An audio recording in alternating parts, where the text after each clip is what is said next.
పరమేశ్వరుడే వచ్చాడు.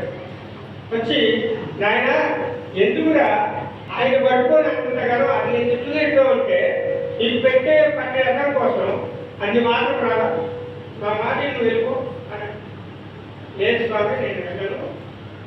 ఎప్పుడైతే ఆపద వచ్చిందో ఆ ఆపదలో ఆదుకున్నవాడు గొప్పవాడు, కానీ సుఖంలో మనం ఆనందాన్ని పొంది పంచవర్ష బలవనాన్ని మన కష్టం వచ్చినప్పుడు మొత్తం కాలేసినప్పుడు ఆ జీవితానికి అది అర్థం ఉండదు. అట్లానే శిష్యుడు కూడా ఆ విధంగా అంటే అక్కడికి మళ్ళీ అక్కడక్కడ తీసుకొని వచ్చి భిక్ష తీసుకొచ్చి పెట్టు గురువు గారికి ఎంతో సేవ చేస్తున్నాడు.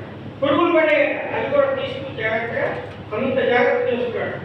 అప్పుడు ఈ పిల్లవాడు కాశీ పట్టణానికి వెళ్ళి దగ్గరలోనే ఉన్నాడు కాబట్టి ఆయన పేరు మీద అర్చనలు యాగాలు అన్నీ కూడా చేసి ఆ కృష్ణ ఆ భాగం తగ్గాలి.